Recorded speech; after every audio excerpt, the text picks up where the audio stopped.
Muy bien, y ya estamos nuevamente en línea con Emma Cibotti. Habíamos estado hablando ayer con ella y bueno, nos quedaron varios temas por seguir tratando de algo tan importante como es la seguridad vial y su contracara, la violencia vial, ¿no? Emma Cibotti es la presidenta de Activas, una asociación civil contra la violencia vial. Hola Emma, ¿cómo estás? Catalina soy otra vez. ¿Cómo estás, Catalina? Bien, bueno, qué bueno Qué bueno que podemos seguir conversando hoy un poquito más. Mira, la verdad, todo lo que quieras. Es decir, con citas de radio, yo ya tengo mi cita, no te preocupes, cuando necesites. Bueno, aceptamos la conversación porque para nosotros difundir, divulgar, que se sepa lo que hacemos como asociación civil, pero también lo que hacen tantas otras asociaciones civiles, tantas ONGs que se dedican a combatir el flagelo vial en la Argentina es fundamental. Buenísimo. Bueno, voy a hacer un muy breve repaso de lo que hablamos ayer. Nos detuvimos un poco en lo que era la responsabilidad al volante, de por qué a veces, por qué ustedes dicen que los accidentes no siempre son accidentes, porque el accidente es algo que se puede prever y estos siniestros viales muchas veces tienen que ver más con la irresponsabilidad o la negligencia o la misma violencia de caracteres violentos al volante. Nos contaste un poco tu historia personal, de qué fue lo que te llevó a ponerte al frente de Activas, cuál era tu trayectoria, como nos contabas que como historiadora también tenías un vínculo importante en la difusión científica en la radio, y empezamos a conversar cómo era la situación de Argentina. Nos contabas del trabajo que se está haciendo desde el Ministerio de Transporte. Y habíamos llegado a una cifra, vos nos decías que eran 5.000 muertes viales por año, y cómo se estaban trabajando en otros países que aplicaban penas muy severas, ¿no es así, Emma? Exactamente, en la Argentina están por salir las cifras del 2014, siguen siendo para todos los que estamos involucrados en la lucha contra la violencia vial y contra la inseguridad vial alta, porque estamos hablando de más de 5.200 muertes por año, lo cual es mucho. Son cifras científicas, quiero decir, es lo que se denomina en la jerga cifras rigurosamente evaluadas. ¿Y cómo se capturan estas cifras? Estas cifras se capturan con lo que cada provincia provee como data al Observatorio Vial de la Agencia Nacional de Seguridad Vial. A su vez, el observatorio, por supuesto, monitorea lo que cada jurisdicción envía. Así se construye, digamos, la estadística vial en la Argentina, que está monitoreada además externamente. Por eso para nosotros la cifra al menos es una línea de base segura. Claro, y Emma, ¿esa cifra en qué lugar nos coloca en la región? Bueno, a ver, nosotros en la región hemos mejorado. Nosotros somos dentro de los países que están incluidos en la OCDE, que son los países que tienen estos registros científicos, estadísticos. Son 30 en el mundo, los países en el mundo son bastantes más de 150, son 30 en el mundo, y en esos 30 estamos mal, porque entre los mejores estamos mal, estamos últimos, por abajo de Chile, viene Chile, Argentina y se terminó el ranking. Pero claro, estamos rankeándonos con los países más seguros. Claro. A su vez, estas cifras están mejor elaboradas que las cifras de otras naciones de la región que no son tan seguras. Claro. Está bien. Argentina mejoró en materia de seguridad vial, pero todavía falta muchísimo por hacer. Cada vez que uno ve los indicadores estadísticos, vuelve a sentir que, obviamente, que el desafío sigue siendo mayúsculo, porque son muchas las muertes por año y son muchas las incapacidades que quedan, digamos. Claro. No pensemos solamente, en la víctima fatal, pensemos en la víctima que queda con discapacidades de por vida. Y esto es tremendo porque además de arruinarle la vida a una persona, claramente, de una manera contundente, y a un grupo familiar, significa un costo de salud altísimo. Claro, totalmente. Porque a la persona hay que sostenerla con esta vida disminuida muchos años. Uh-huh. Entonces, bueno, también se valora en cada país el costo de salud que significa la violencia vial. Es un costo muy alto. Emma, y vos nos habías contado que en otros países lo que se estaban aplicando eran penas muy severas, por un lado, económicamente, que realmente generaban un esfuerzo muy grande poder pagar esa multa. A ver, la prevención es efectivamente una cadena, ¿verdad?, de buenas prácticas, que si no está acompañada de la sanción y del control primero y de la sanción, una vez que el hecho no pudo evitarse, en el sentido que el control no llegó a tiempo y el violento al volante siguió cruzando en rojo y nadie lo frenó o siguió alcoholizado, etcétera, etcétera, bueno, tiene que venir la sanción. Entonces los países que han disminuido de una manera radical los indicadores de siniestralidad vial, lo han logrado haciendo controles absolutamente cotidianos, o sea, frecuentes, más que frecuentes, cotidianos, con sanciones rápidas y muy efectivas y de cumplimiento concreto, y con prevención, campañas de prevención. Pero las campañas de prevención sin el control y sin la sanción quedan en letra muerta. Por eso para nosotros hay como un círculo virtuoso, ¿no es cierto?, que es el que nosotros tenemos que lograr que se instale en la Argentina. La educación es importante, pero la verdad que viene en un cuarto lugar. ¿Qué quiere decir? Cambiar hábitos, cambiar malas prácticas, incorporar buenos hábitos y buenas prácticas, es algo que todavía se está testeando en materia de seguridad vial. Y te voy a poner un ejemplo muy claro para que tus oyentes entiendan esto. Cuando un conductor argentino cruza los Andes y va a Santiago de Chile, maneja estupendo. Claro. Y cuando un chileno que maneja estupendo en Santiago de Chile o en Chile cruza la cordillera de los Andes y llega a Mendoza, maneja pésimo. ¿Cómo puede ser? No es la persona que esté educada, claro que está educado, pero el problema es que sobre la educación que uno recibe está el hábito de hacer lo que los demás hacen. Claro. Y el marco institucional, ¿no? Fuerte. ¿Qué es más fuerte? Entonces, te puede durar unas horas, un par de días. Los europeos te lo dicen. Llegan a la Argentina y empiezan a cometer las transgresiones que en su vida soñaron que iban a cometer. No las cometen el primer día, el segundo día, el tercer día en el tránsito. Claro. Las van a cometer, pero las van a cometer, finalmente, en su estadía en la Argentina. ¿Por qué? ¿Y por qué es esto? Porque te acostumbras muy rápidamente, es decir, perdés los supuestos hábitos que eran para siempre. Claro. Entonces, con la educación vial, esto que digo no es políticamente correcto, pero la verdad es así. Con la educación vial, todos los organismos internacionales, la Organización Mundial de la Salud, la Panamericana de la Salud, el Banco Mundial, el BID, todos tienen su signo de interrogación, porque no está probado que educando a una persona desde el jardín, esa persona vaya a ser una persona que se conduzca vialmente bien. Lo que está probado es que es necesario hacerlo, pero no que eso va a bajar la incidencia de los hechos viales. Porque ya te digo, la copia, el mal ejemplo, se incorpora muy rápidamente en los hábitos del conductor. Entonces, ¿cómo se combate? Y se combate desgraciadamente con el rigor, que es el control y la sanción. Somos hijos del rigor, no los argentinos. Los seres humanos somos hijos del rigor. Claro. ¿No? Y Emma, ¿qué tiene que ver esto con que la salud, con que la seguridad vial sea tomado como un aspecto de salud pública? Entiendo que no está incorporado, ¿no?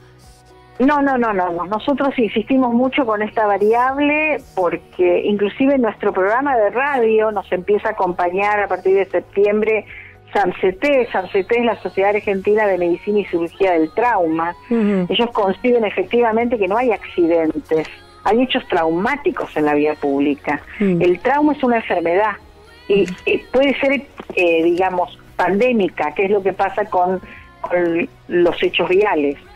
Y efectivamente el costo en salud pública es extraordinariamente alto, porque justamente cómo revertís las lesiones sucedidas en un hecho gravoso de tránsito, cuando la persona ha tenido la fortuna de sobrevivir al mismo, y lleva muchísimo tiempo. Entonces, y además hay otras cuestiones, tenemos malas costumbres que también son malas para la salud integral. Por ejemplo, la ingesta de alcohol es pésima. Nosotros, por supuesto, que decimos que alcohol al volante no, o sea que hay que disociar la conducción de la ingesta de alcohol.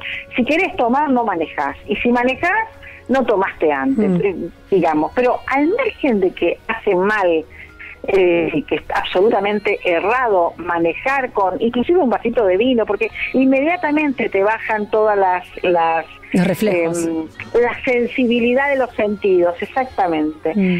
La verdad es que el alcohol en exceso, aunque estés en una cama, es pésimo para la salud, para la salud integral. Entonces, aquí hay una cuestión también, es que tenemos que empezar a tener una mejor prevención en salud. Y aquí sí yo te diría que uno podría educarse, ¿ves?, en la salud pública. Uno podría empezar a pensar que la ingesta de medicamentos que uno mismo se automedica, que la ingesta de alcohol, que bueno, etcétera, hace realmente daño, sin hablar de drogas, que es lo que uno siempre señala, ¿no es cierto?, como un daño al organismo, pero aquellos aparentemente hábitos que no podíamos llegar a perder, como el fumar. Fíjate que en la Argentina se logró algo extraordinario, muy rápido, que es que en muchas grandes ciudades, porque después lo que uno hace en su casa o hace, digamos, en las áreas abiertas, recreativas, es otra cosa, pero en las grandes ciudades se ha disociado el fumar de la sociabilidad. Es decir, cuando la gente quiere fumar, tiene que irse a un lugar apartado. Si está en un restaurante no puede, si está en un lugar cerrado no puede, si está en una dependencia pública no puede, ni el jefe, ni el ordenanza, no puede nadie, digamos. Y eso es algo que hemos logrado. O sea, realmente ha sido muy, muy interesante. Sí, como un caso testigo, no es que ningún hábito se puede incorporar. Yo te diría que sí, que hay hábitos que las personas logran incorporar. Uno es el no fumar, ¿no?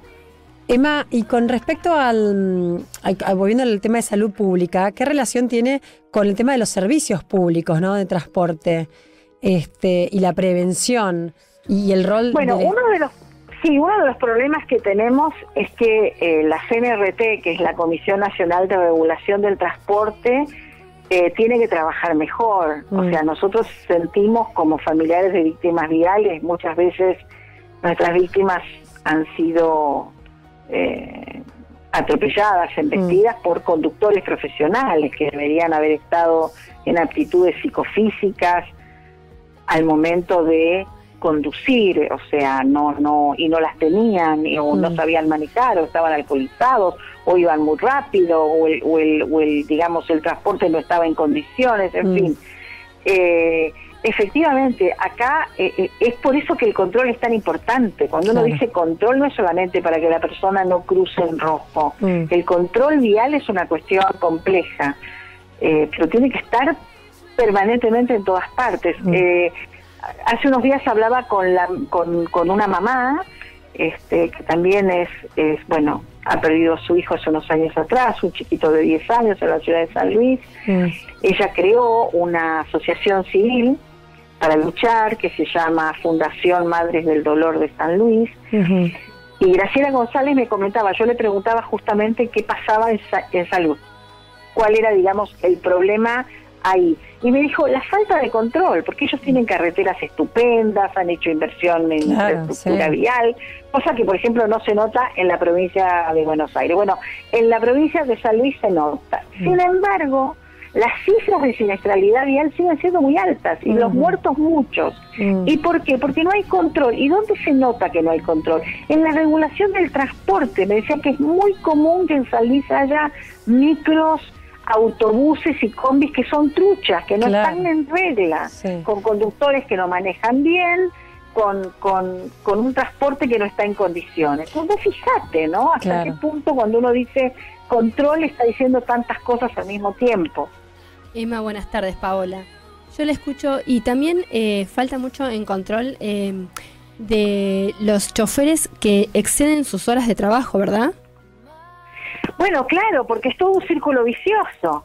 Las empresas, por eso la Comisión Nacional de Regulación del Transporte es tan importante, porque no puede permitir que las empresas sobreexploten a los choferes o que los choferes mismos se dejen sobreexplotar con tal de no llegar a perder el trabajo.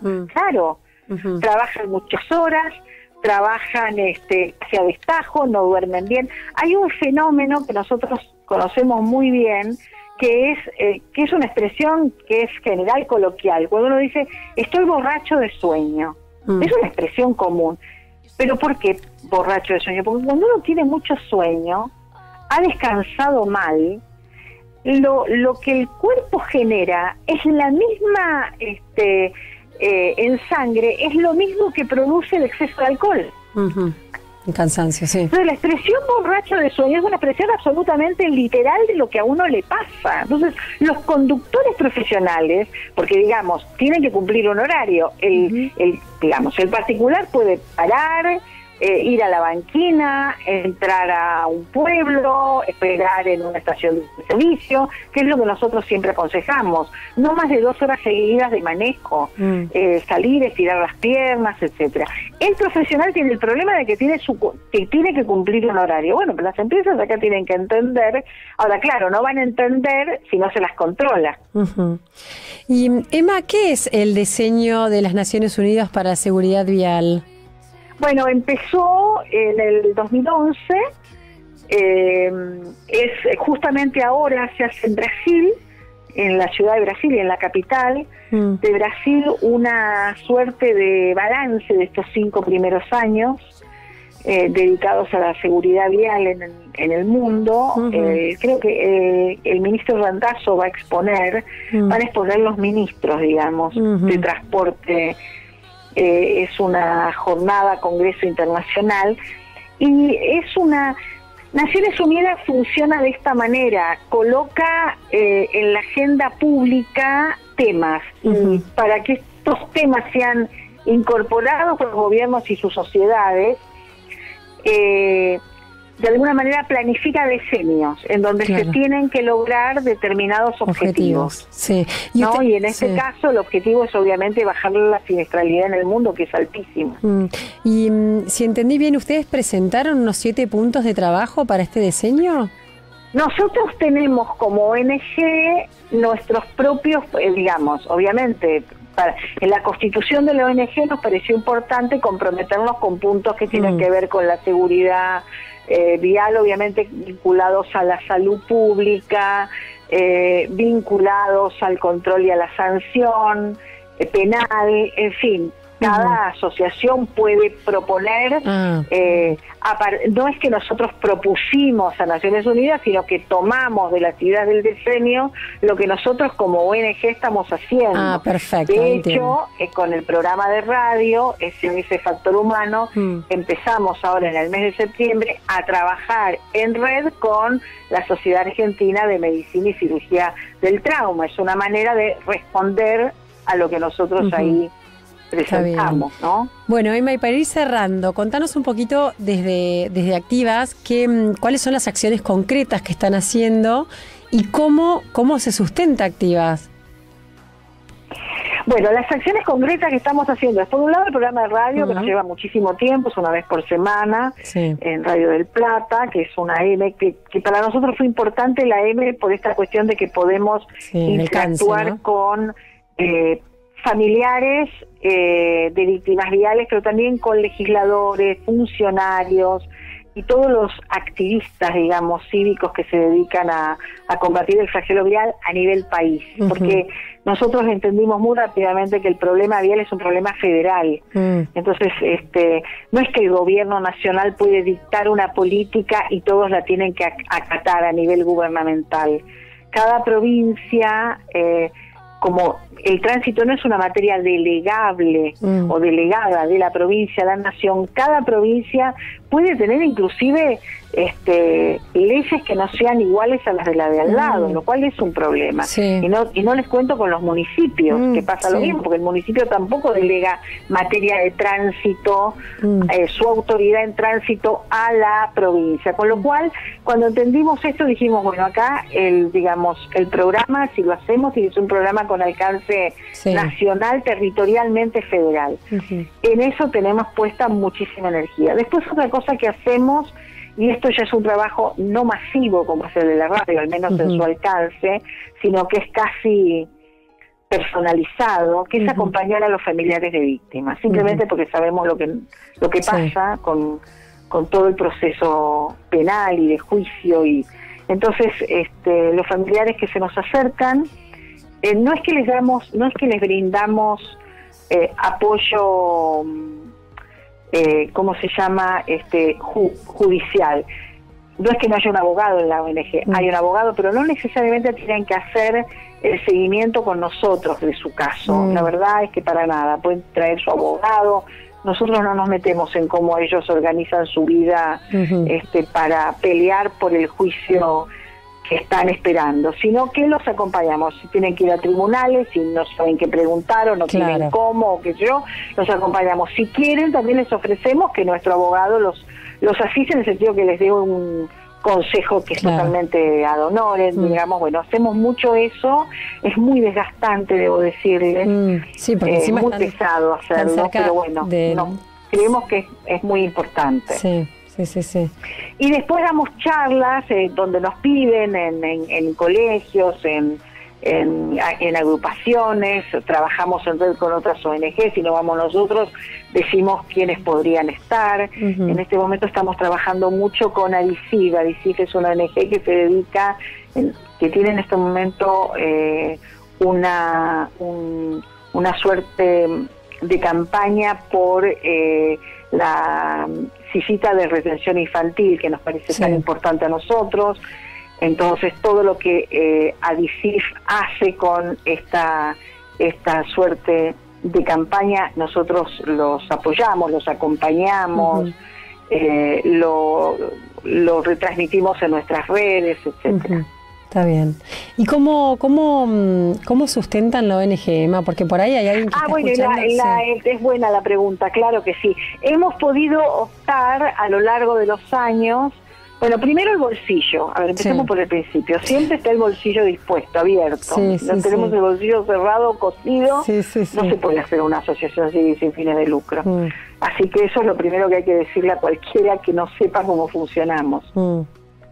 Las asociaciones civiles sin fines de lucro, todas tenemos el bolsillo roto, por decirlo de alguna manera. Eso en principio, pero eso por supuesto alcanza para el día a día o la caja chica, para el programa de radio, para toda la folletería, para ir a las universidades y repartir folletos o dar cursos o asistir a otros o lo que sea. Hemos ido haciendo presentaciones al Banco Mundial de pedido de subsidios, y algunos nos han dado, y entonces con eso hemos podido armar una rueda que nos permite un autofinanciamiento que siempre es modesto, pero que es fundamental. ¿No? Les permite funcionar, Sí, absolutamente. Muy monitoreado también, bueno, eso está totalmente muy monitoreado. Eso también, para mí es una tranquilidad, y para el resto de la ONG también, saber que, bueno, que uno no tiene nada que esconder, ¿no? Perfecto. ¿Y tienen algún tipo de socios o asociados que aportan? Tenemos, pero no les pedimos aporte, porque la gente, la verdad es que no tiene un peso. Lo que aportan es trabajo voluntario. Yo, la verdad que la cuota social es algo que decidimos casi al principio, que no valía la pena insistir, porque la gente cuando puede aporta su trabajo, y para mí el tiempo del otro casi valioso, que es más precioso. Digamos, es más, yo le puedo ir a pedir con la secretaria y con alguna vocal varón que nos ayuda a armar el proyecto de pedido de subsidio, dinero a, por ejemplo, el Banco Mundial. Claro. Pero el tiempo que que te brinda una persona que se acerca para apoyarnos en cualquiera de las acciones que hacemos, eso es para nosotros invalorable. Y porque además esta es una actividad que necesita mucho el cara a cara. Claro, que necesita mucho la presencia física del otro, porque es extenuante, es muy agotadora. Entonces, eso vale todas las cuotas sociales que puedan poner, claro, ¿no? Bueno. Bueno, Emma, gracias. Pudimos terminar de conversar tranquilas hoy con un poquito más de tiempo. Gracias a vos. Así que bueno, quedamos conectadas. Catalina, quedamos conectadas porque a mí me parece que una de las cosas que yo ya te adelanto que quiero hacer con el programa de radio es hacer una red. Ajá. Una red de, claro, en el país y que estén interesadas en tener digamos, un pie a tierra con el tema de la seguridad vial. Así que seguramente que vamos a estar en contacto. Perfecto, Emma, quedamos así. Muchas gracias. No, por favor, un abrazo enorme. Un abrazo. Gracias. Bueno, escuchabas a Emma Cibotti, la presidenta de la ONG Activas, que terminamos la nota que habíamos empezado ayer.